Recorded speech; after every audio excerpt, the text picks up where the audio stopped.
I don't know why, it feels like I don't get jump stamina doing it too.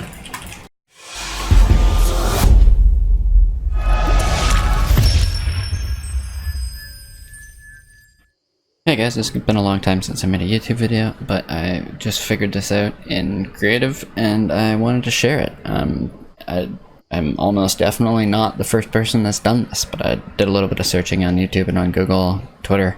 I couldn't find anybody doing the exact same clip, sharing it as Protected 90s Protected Retake.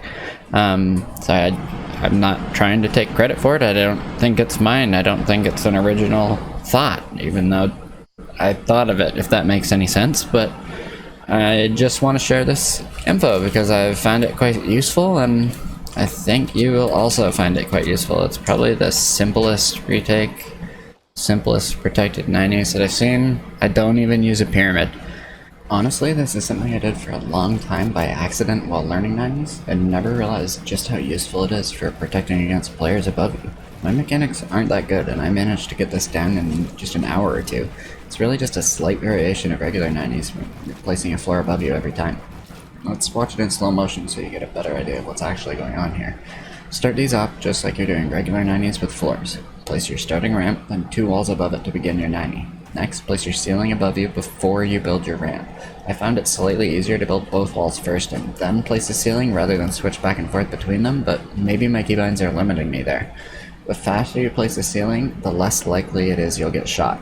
So however you choose to do it, just try to place the ceiling as quickly as possible.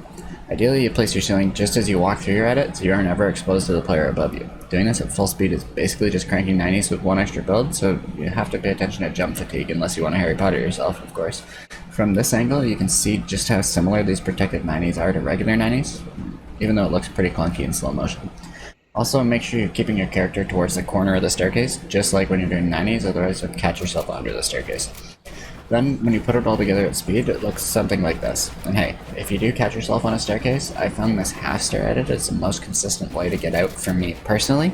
Do some testing yourself to see what works best for you. You may find that you're less consistent using a half-stair compared to swapping the direction of the staircase, but it's really just personal preference. Whatever edit you choose, just make sure to practice it for a while in creative, and you'll build up some of that muscle memory in no time. That's one thing I noticed separates a lot of the best players. Most of them are very consistent builders, but even when they misbuild, they're consistent in both noticing their mistake and reacting appropriately to fix it. With that in mind, when learning builds like this, you're bound to make mistakes. But if you can notice your mistakes, you can replicate them, and you can practice them. If you keep Harry Pottering yourself, practice editing staircases from underneath. Then, even if you make that mistake, you know exactly how to correct it. One of the most important builds is this wall. Because with this wall, it keeps your staircase in this section of your build. Otherwise, your staircase is going to build out here a whole bunch, and you're going to miss this 90.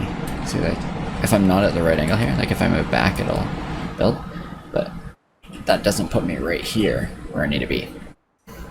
See, it does work sometimes if you don't build the wall, but you're going to be a lot more consistent if you can get that wall placed. Here's a few clips where I misbuild that second wall, which makes me break stride and slows me down a lot. It was frustrating at first, but once I figured out what the issue was, everything just started to click. I'd love to see how you guys use this strat, so post your clips on Twitter or Instagram and tag me at addict_. I'd love to see how you guys improve this method. Well, I hope you guys liked the video. If you did, please smash the like button or hit the subscribe button. It really helps me out with the YouTube algorithm. Hope everybody has an excellent day, night, whatever it is, wherever you are. And I will see you next time. Goodbye!